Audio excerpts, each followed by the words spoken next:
Hello and welcome to The Green Room by Deloitte. This is the podcast where we ask the tricky questions about the world around us. I'm George, and today we're asking, what's the secret to performing at your best?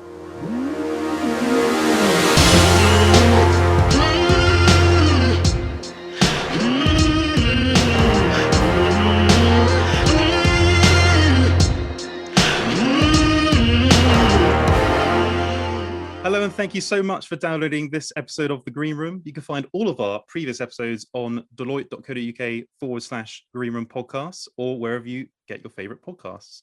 And today we're talking about all things to do with performance. And who better to help me out than my star performing podcast co-host, Lizzie Elston. How are you, Lizzie? Hi, George. Yeah, hopefully performing at my best today. Had a good night's sleep, which, I always think is important. I've got my water by my side. So, yeah, I'm ready to go and very excited about meeting our guests today. That's right. We've got two fantastic guests from the world of business and the world of sport. But I think we can all relate to these moments in our lives where we're quite proud of our performance and things. It could be anything from writing a great essay at school or scoring a winning goal, or for me, it's actually if I can get the Sunday roast going well, then that's quite a win for me. So I think, I think we can all relate to these things, and even actually getting through this podcast. I think if we can, that could be a good testament of our performance skills here, Lizzie. But who do we have with us in the studio to talk about this? So, George, I'm really excited, first of all, to introduce Laura Kenny CBE. Laura is a professional track cyclist who specialises in the Omnium, Team Pursuit Madison and Scratch Race disciplines. She has 4 Olympic gold medals to her name. Laura is both the most successful female track cyclist in Olympic history and Great Britain's most successful female Olympian in any sport. In July, she travels to Tokyo and hopes to compete for 3 more Olympic golds. Laura, I've never done an intro like that before. Welcome and good luck in Tokyo. Thank you. I had just to add on to this, actually, that obviously you're married to fellow Olympic gold medalist Jason Kenny, and I read that the 10 Olympic golds owned by the Kenny household surpasses the amount won by more than 100 countries in the history of the Games. That's pretty impressive. When you say it like that. It's funny, whenever someone gives me an introduction, I'm always like, oh, it seems so far away from me. It's funny because obviously I just ride a bike. So when you hear an introduction like that, it's like, wow, it just doesn't seem, it seems so far away from me as a person that it almost doesn't feel like you're reading it about me. Oh, well, we hope you can even add further to that tally in Tokyo, but it's fantastic to have you on the podcast today, so welcome. I'm also delighted to introduce Joanna Lockard. Joanna is a senior manager in Deloitte Leadership within our human capital consulting practice. With over a decade of experience working with financial services organisations, Joanna works with senior leaders, helping them to become more impactful leaders, and does a lot of work with senior leadership teams, helping them to together become high-performing teams. Welcome, Joanna. Thank you. It's brilliant to be here. And I did buy a bike during the lockdown. I'm not sure I can quite compete with Laura, but it's a huge privilege to have this conversation with Laura today. So looking forward to getting stuck into it. Now, this is the point at which we normally have an icebreaker. And so it's just pinged onto my screen. And the question is this: what song makes you feel pumped? Who's feeling pumped? I'm happy to dive into that one. It's a bit embarrassing actually to admit what it is, but I'll give you the truthful answer. The song that makes me feel pumped is from the musical Moana. And the reason why is because my name's Joanna. My mum calls me Joanna Moana, and then so there's a line in it that says like I am Moana. So I just really like chanting that, and I have been known to have a little sing along before job interviews and promotion panels and things like that. So that really pumps me up. I love it. Brilliant. Always love a good musical. And great film. It's definitely top 5 one for me. So. That's probably one that you've seen multiple times, George. Oh yeah, absolutely. Yeah. Can't get enough of it. Laura, but what about yourself? Yeah, see, actually, I was thinking, because I just got Jason into the Greatest Showman songs. And when I first started playing them, honestly, it was like, what even is this? And I actually like This Is Me. Because this is me and I am what I am and you get what you get. So yeah, I reckon that is pretty relatable. I have to say we're dangerously close for me about to break out into song here. This is going to be a disaster. Don't let us stop you, George. Yeah, just go with the flow. Oh yeah, we've only got an hour, so I haven't got too long to do the whole repertoire. But I mean, my go-to song is and it's definitely it's just an all-time classic, really. It's "Freed from Desire" by Gala. That is it's a when that drops on the dance floor, who knows what's going to happen. So that's one which gets me going.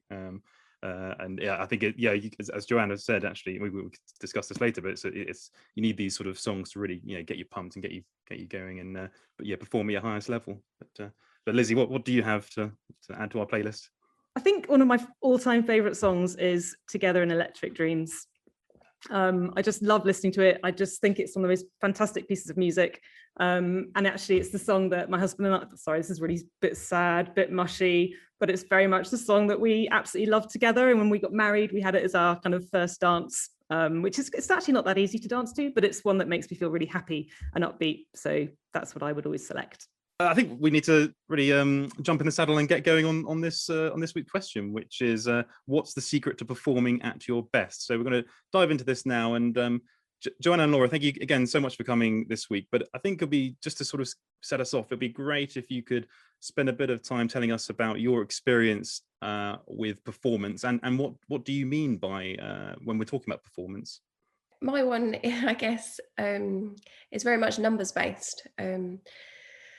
And like targets, I suppose, and achievements. So like it's easy as a sports person, isn't it, in terms of seeing like your highlights in your career, because it's all about the medals and the times that you've achieved. And so, yeah, performance.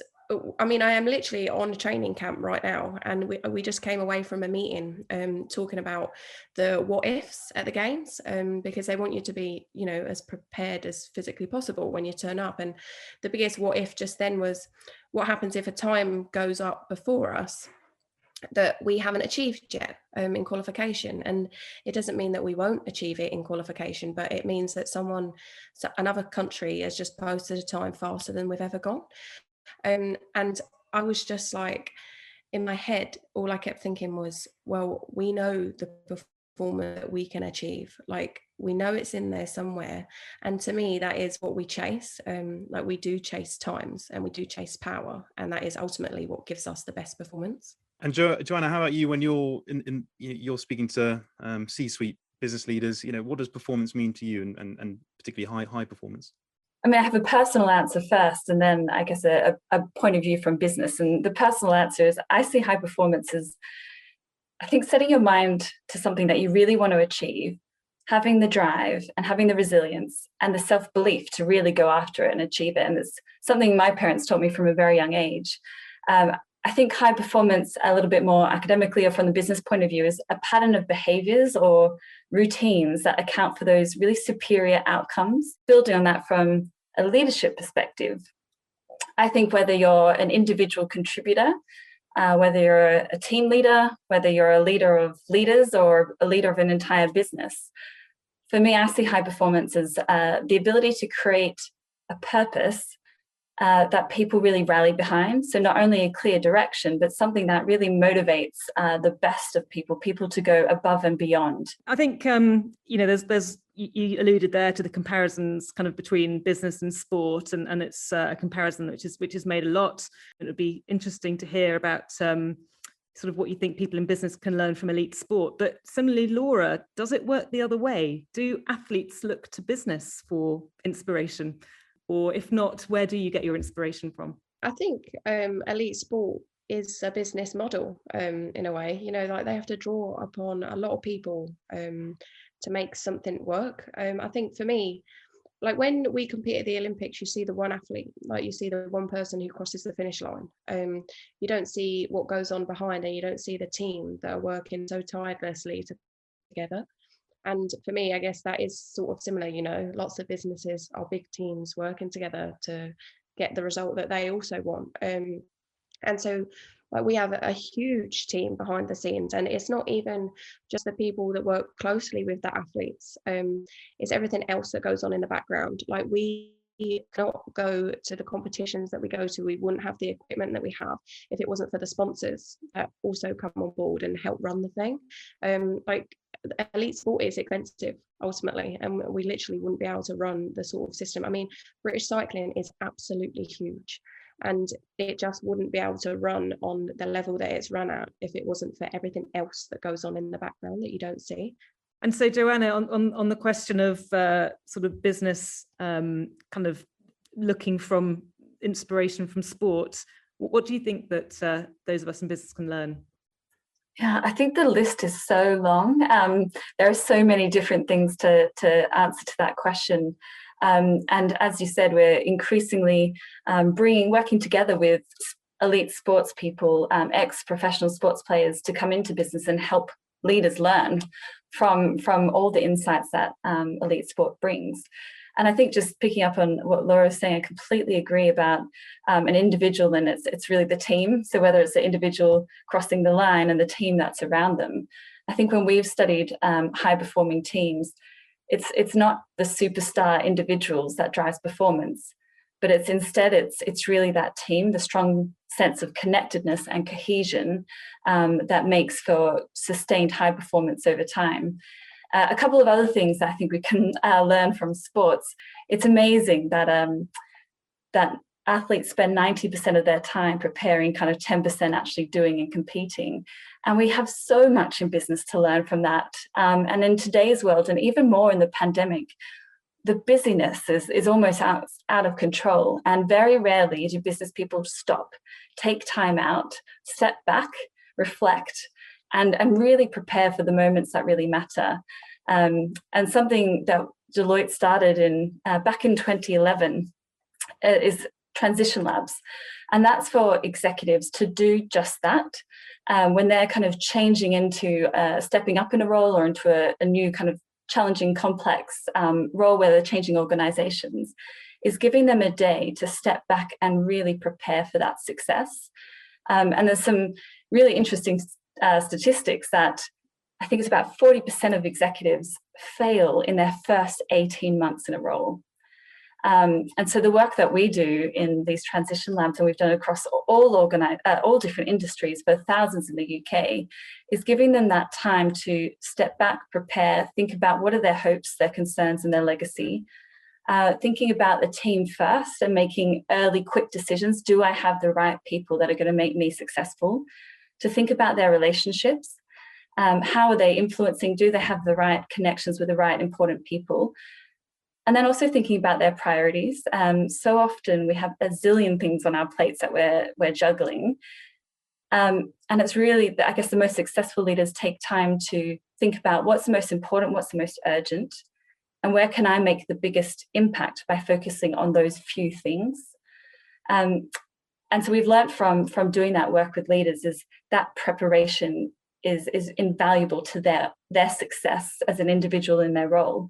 Yeah, I suppose it's going back to that point, that finding that purpose, that goal to again rally the troops, rally the whole team, and focus on. And I suppose it's probably harder to sometimes it's probably harder to identify that in the world of business, but in Laura's world, there's a shiny metal thing dangling at the end of it, I suppose, which is the ultimate carrot. But does that marry with your thinking there, Laura, in terms of how you set goals for yourself in order to achieve that level of performance?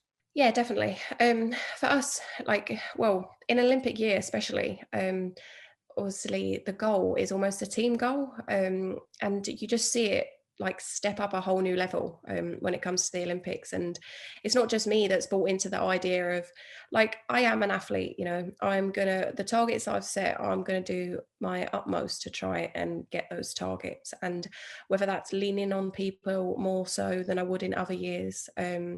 I have absolutely bought into this target and all the training that comes with it. But you really see within our wider kind of group, within the wider kind of British cycling, when it's 18 to 12 months to go to the games, that every single person that I work closely with, whether that be my nutritionist, my physio, my coach, has bought into the fact that this is what we're going for. We are trying to win 3 gold medals in Tokyo, and they've all absolutely put their I guess personal lives aside, because it is a short period of time that I need to be at my best, and the only way I can do that is with everyone kind of buying into it. And it becomes like a 24-hour thing. Like if I need help, if I fall down the stairs, for example, I mean, I obviously Please really don't. happen, but you know, you know what I mean. If it was to happen, I could ring my physio, and she would come around. Like back in whenever it was 16, I think it was a January 2016, and I woke up and I thought I had appendicitis, and I rang my doctor at 4 o'clock like, I am in so much pain. And so he drove an hour to come and check that I didn't have, my appendix weren't going to randomly explode, because everyone just buys into it. Like everyone has just set their mind to this one target. I think that's really interesting. And to Joanna's point about the vast majority of your time, Laura, is spent just training for that 4 minutes when you have to be at your very, very best. Whereas for a CEO, it's, you kind of have to maintain that level of high performance, you know, quite consistently, really. What sort of attributes do you need for both of those approaches? Yeah, I think it's another great area where we have so much to learn from sport, and the idea of resting well. The moments off the track matter as much as the ones on, and I'm sure Laura agrees there. And I think for a topic that comes up regularly with our clients is, how do you can't maintain that state of peak performance, and you really need to pick when it's going to be and rest well, so that you can be at your best and allow others to do that. And I think what's been particularly difficult over the last 18 months in the global pandemic is having to dash from back-to-back video meetings, Zoom meetings, motivating people remotely, having to deal with these business challenges and adapting so quickly. And it's been tiring, and people have been more exhausted than they've ever been before. And so I think there's a lot to learn about how do you build your resilience over time. And there is a very high correlation with leaders at executive levels that are much more resilient than those that are progressing, because they've learned how to look after themselves. I mean, I'm sure that we all have a huge amount to learn, no matter what we're doing, about how to improve our resilience. And building that, we know, is like preparing for a marathon rather than a sprint.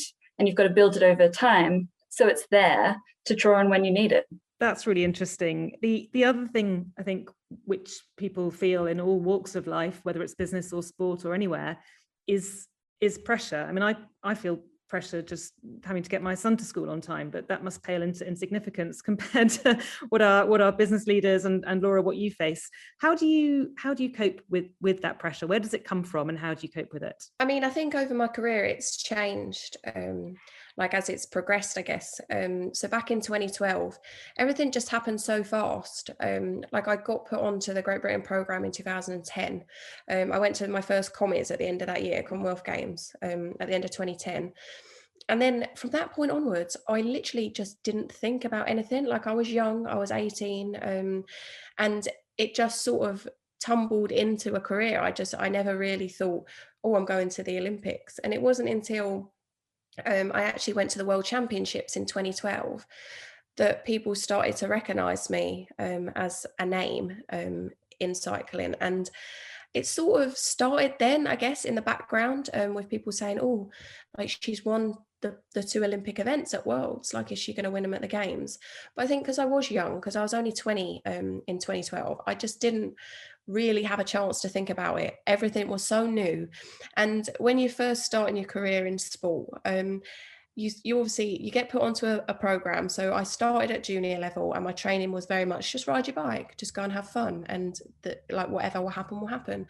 You get put onto the senior program and you start training differently. So you start getting PBs. Of course you do. You've got people looking after like your food and your bike, and everything just becomes a little bit easier. And so I started to just get PBs all over the place because I was just training differently. And so I guess I just didn't really have to think. It just sort of came at me. I got asked to go to the Olympics. I thought, oh, what an opportunity.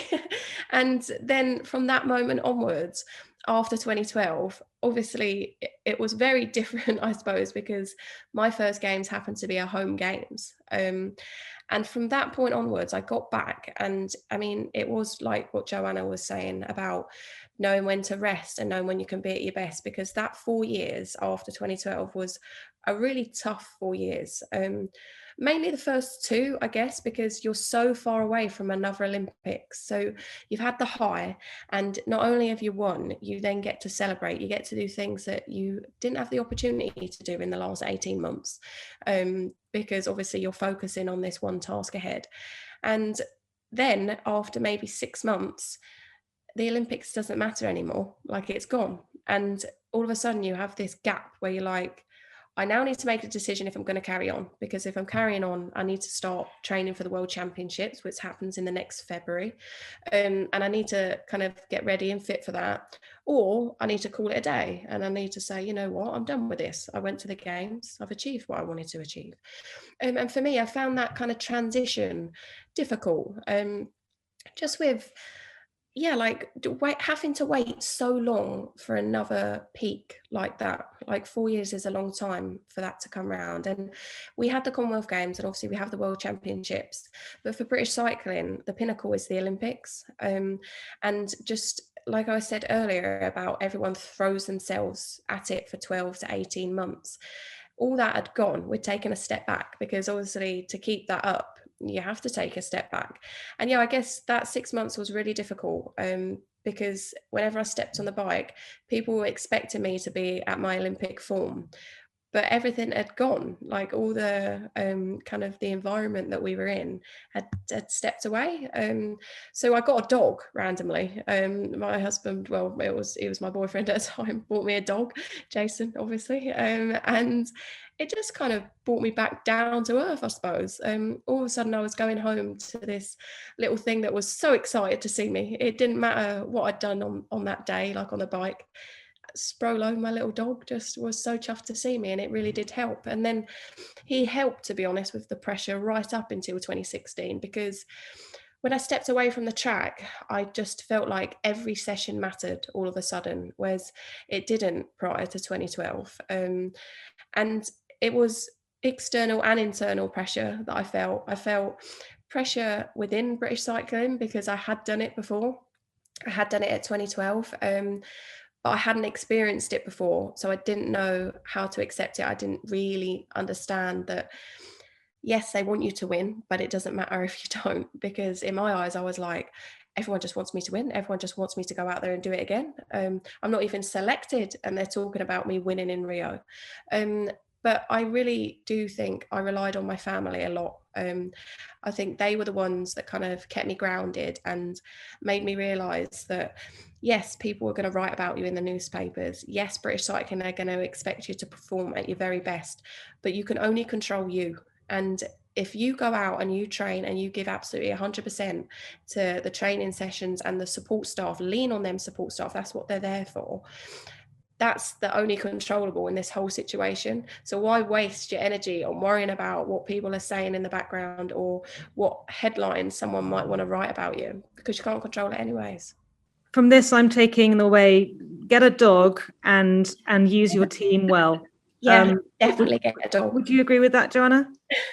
I am dying to get a dog. I love dogs, so I'm extremely jealous. But yeah, completely agree to lean on the support of your team and focusing on what's in the realm of your control. 100% agree. It was fascinating to listen to that. I guess we use the word the inner game, and I guess there's a writer, Tim Galway, a professional sports coach. He wrote the book called The Inner Game of Tennis, and we often refer to that in business and working with leaders. The inner game or the winning mindset, either or, and talk about, I really think it's best explained, and I often speak about this using sport, because you've got the inner game, you've got the outer game. So if we go with tennis for a second, it's, the swing of the racket, the direction of the ball, the techniques of the player and their skills. But then there's the inner game, and that's always taking place inside the mind of the player, the athlete. And that's played against obstacles such as fear of failure, a fear of being found out as an imposter, self-doubt, lapses in focus, limiting beliefs and assumptions. And it's really the ability of someone who can kind of quiet those distractions, remain calm, leverage the facts and what you know, as Laura's saying, in terms of this is what I can do and what I can control, and I focus on that. But I really think that winning mindset, the inner game, it's not limited to sports. It's not limited to business. It's really our everyday. That's always going on. And yeah, that self-awareness is really critical to break through with performance on that.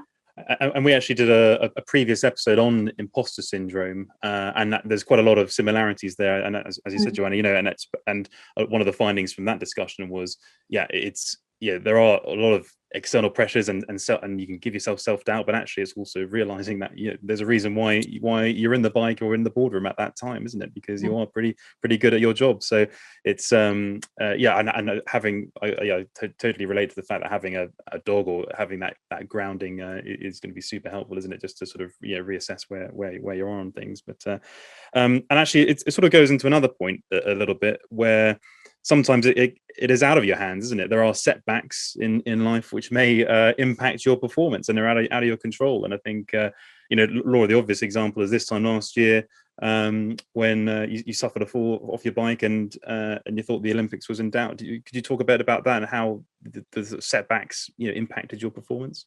Last year, it was probably the hardest part of my career I've had to deal with up to date. I mean, I just feel like, so obviously I had Albie, and when I was pregnant with Albie, I always knew that there was going to have to be a comeback.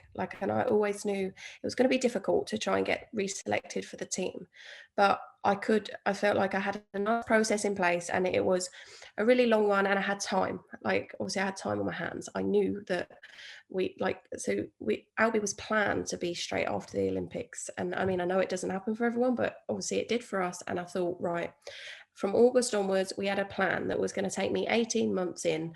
And at the end of the 18 months, I would be back at what I call Rio form, so Olympic form.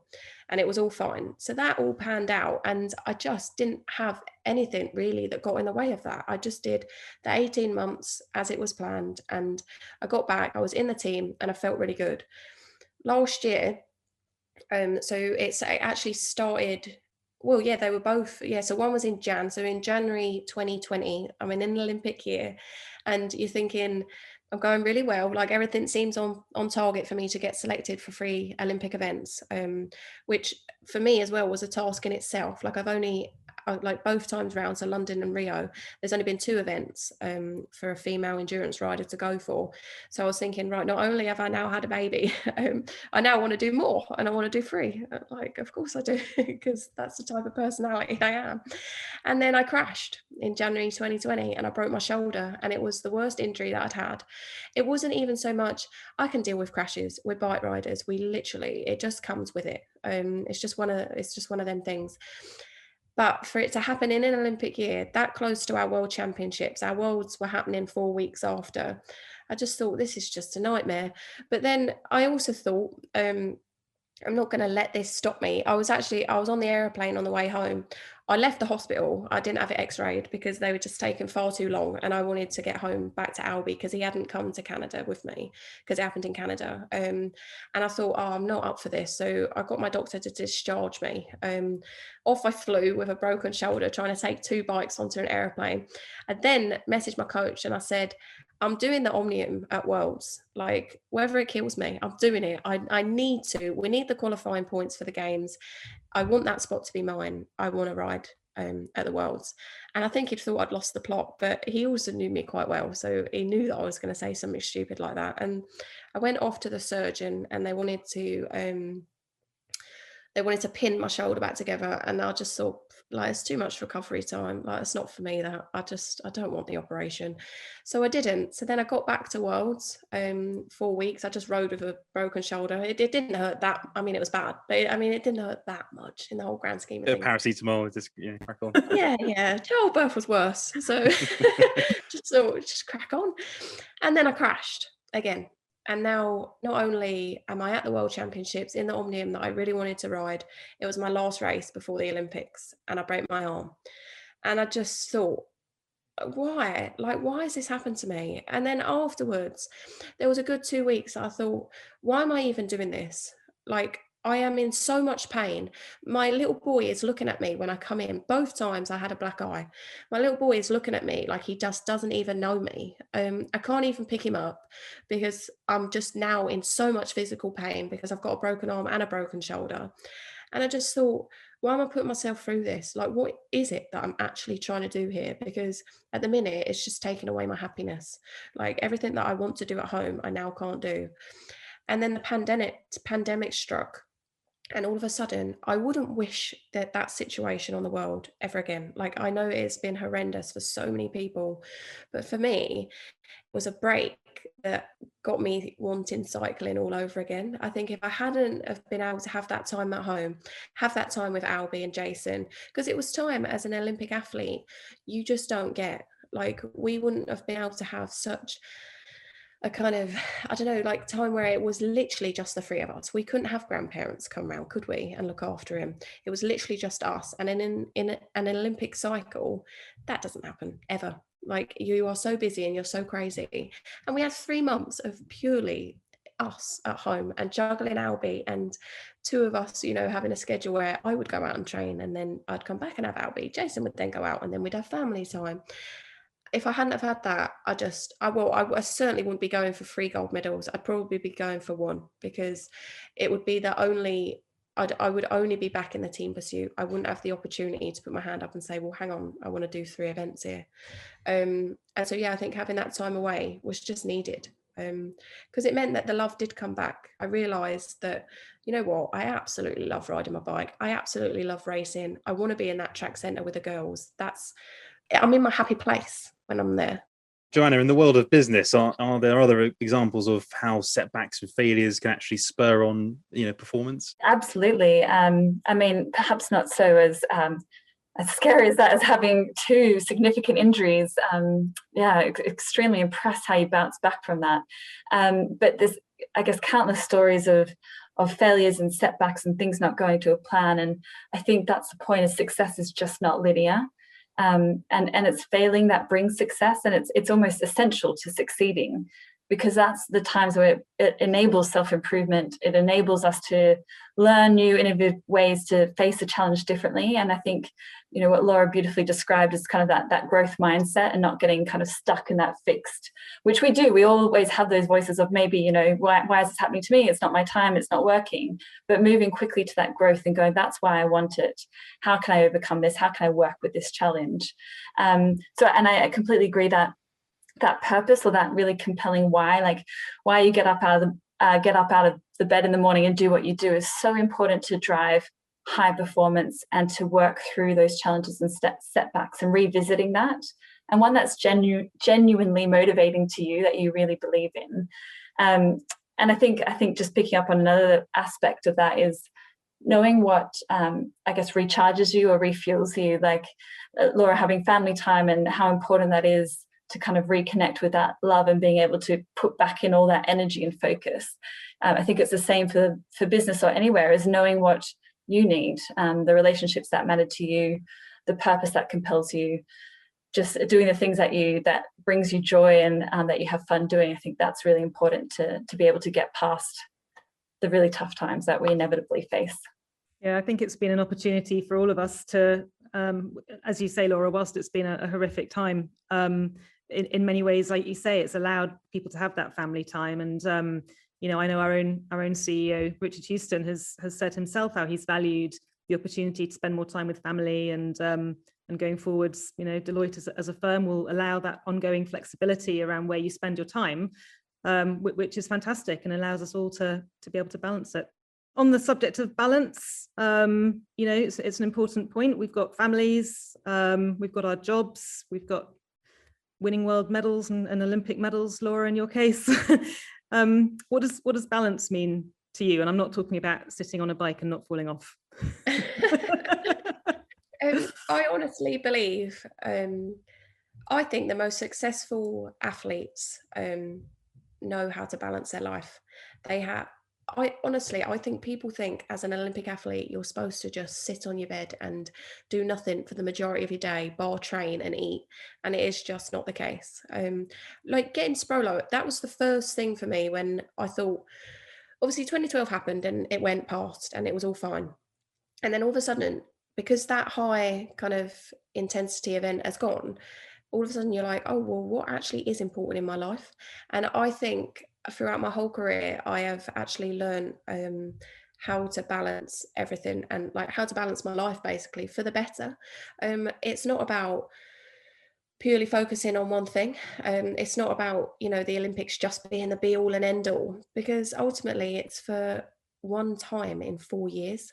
And I think when I fell pregnant, in fact, to be fair, when I got the dog, people thought I was insane. Like, as an athlete, to have a dog, it was like, well, as a cyclist, because obviously we've got the well-known thing, if you can sit, like, wait, yeah, don't stand, sit, don't sit if you can lay.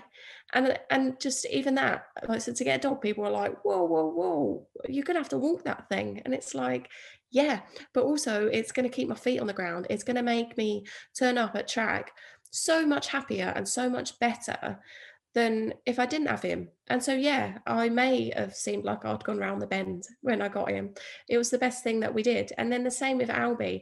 And it wasn't easy. There was a time when I fell pregnant and then I woke up and I said to Jace, how on earth are we going to do this? Like, I literally cannot to get my head around how we're going to have a child, look after him and perform at our best. But if anything, it has just made me happier. It's taken away any sort of worry in terms of training sessions. I don't go back now and sit there dwelling on it and wasting energy thinking, oh, if I'd just done this, if I'd just done that, if my power had just been better. Because when I go home, I'm just mum. And I really do feel like Jace and I have got such a happy balance in terms of having a life outside of cycling. And I do think so many athletes miss that, in terms of they get so, I mean, I've seen it in like with teammates that have been and gone, and I just think, oh, if you had just relaxed just a little bit at times, you would have been so much happier and your career would have been a lot longer. Whereas they were so intense for such a long period of time. Like, I know a teammate that was intense, I reckon, for 3 years of an Olympic cycle. And yes, it did mean so much to her. And I understand that it is the Olympics. But then that was it. There wasn't a career after, because it was just draining for her. Whereas I feel like Jace and I just have this happy medium where we have a family, we do things that we want, but then we turn up to the track fresh and ready to go. Did you know at Deloitte we buy goods and services from social enterprises, which contributes to our 5 Million Futures programme? From Babies with Love sells beautiful gifts for babies and gives the profits to orphaned and abandoned children around the world. Their ethically sourced designs help vulnerable children to grow up in a safe, happy place. Do you know someone who is expecting? Why not treat them with a gift from babieswithlove.org? Now, back to our topic of the day. Joanna, I had a quick question about trying to achieve performance, or high performance, and there's always that compromise, that balance between improving your strengths or eliminating your weaknesses. What do you talk to CEOs about when they're trying to be the best that they can be? There's a lot of research and a lot of science about focusing on improving your strengths and putting energy behind that, and knowing what your unique strengths are so that you can form the best team around you to fulfill and support perhaps those weaknesses is generally the most efficient way for a high performing leader to work, and complementing that. And that saying, I think it's self-awareness is super important to achieve that, and knowing your weaknesses. It's not about being blind to that, but knowing what they are so you can help get others, that support team, to be around you to help you with that. Or as well, to grow. So what of those weaknesses is really getting in your way? And maybe it's tackling kind of one of those and thinking about how to overcome it. But really putting yourself in a position where your strengths are giving you the most advantage, so it feels more natural as well, rather than being in an environment or a culture or a role where it's really kind of exposing your weaknesses. It's never fun for anyone to find themselves in that situation. So you want to be in a position where your strengths are shining. It's helping other people. It's generating value. And Laura, is that the same for you when you're preparing for your big race? You're trying to get to the best where you can be for that period of time. Is it about focusing on the strengths you have, or getting rid of those weaknesses? Yeah, it's funny actually, because we do always say never leave your strength behind. And like it can be for so many reasons. So for example, I'm really like, my biggest thing is that I'm fast, and like I'm fast for an endurance rider, like I'm not a sprinter. And if we leave that too far behind, everything else is actually much harder. So if I have to sprint, say in a bike race, when we haven't worked on my sprint, I have to try that much harder to achieve it. If I just worked on it for even just a couple of sessions, it would have come much easier, and I would have used a lot less energy to get the performance that I was getting. So yeah, we always say, like, just never. I've seen it actually. So in London 2012, the American that I was actually up against, so it came down to the last event. So it came down to the 500, and she is an endurance rider through and through. She used to take laps like you wouldn't believe in the points race. And she worked specifically on this 500, but then her individual pursuit, which is a longer race, it's over 3 minutes, was actually worse. So I beat her in that race, when if she just got that to a higher level, she would have lost less points there than what she tried to gain in the 500. And what about the importance of reflection? Laura, how do you spend time reflecting on performance and analysing what you've done? We always analyse our performance. So like when we come off, we always make sure, and that's good or bad. And I do really feel like that's important in terms of like making improvements. And like the reason we do it, whether it's good or bad, is because the good days are so easy to see through rose tinted glasses and just go. It's like, because we were saying earlier, so the Olympic final, for example, we never saw a graph for that. So when we come off after each team pursuit, we get a graph of everyone's power and the flow of the ride, so you can see how it's gone and how you managed to achieve that time. The Olympic final, that's it, because obviously it feels like the world ends at the Olympics. You've won, goodbye, like you're off. And that's the same when it goes well. So if you break a world record, it's just like, yeah, everyone's celebrating, we've broke a world record, when actually there's more races to come. And so I always think that to get the best out of another performance is analysing both good and bad, the performance that's gone before. And so, we always make sure that we come down. And if it's a world record that you've got, well, why was it so good? What made that one so special? What made that ride so unique? And if it's bad, it's about improving it for the next time you go up. I think that point is something that businesses have a lot to learn from sports, where we're quick to analyze, the bids or the sales that we didn't win and what didn't work, and do a full retrospective analysis of what we can do better next time. But so often we don't stop after successes and wins and go, what did we do well? And wait, let's just stop and celebrate for a second, and enjoy that together. And then let's build on those, what really worked. So I think there's a huge amount that businesses can do better and leaders can do better, learning from sports about that, reflecting on what worked well and the successes as well as the losses or the challenges. Such valuable stuff to think about. And thank you to you both for sharing those insights. Feels like it's time to ask the big question. So I'm going to move on to that. Laura, Joanna, tell us, what's the secret to performing at your best? Do you want to go first, Laura? No. Come on, tell us your secret. But don't tell any of the other countries that might be listening. I think the biggest thing to my success has been just being me.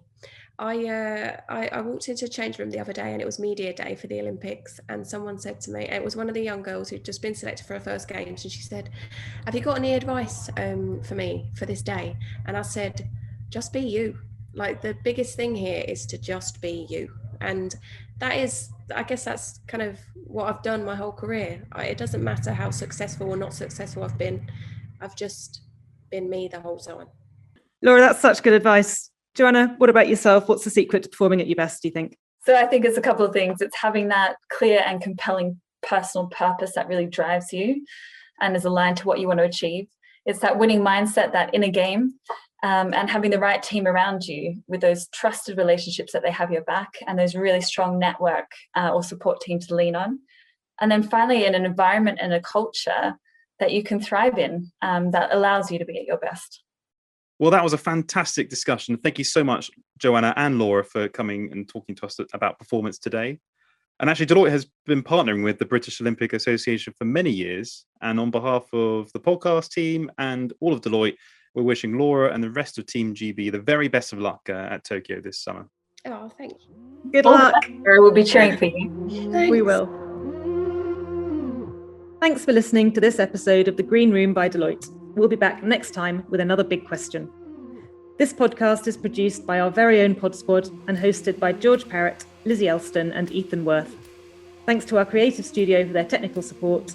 Original music by Ali Barrett from our consulting team.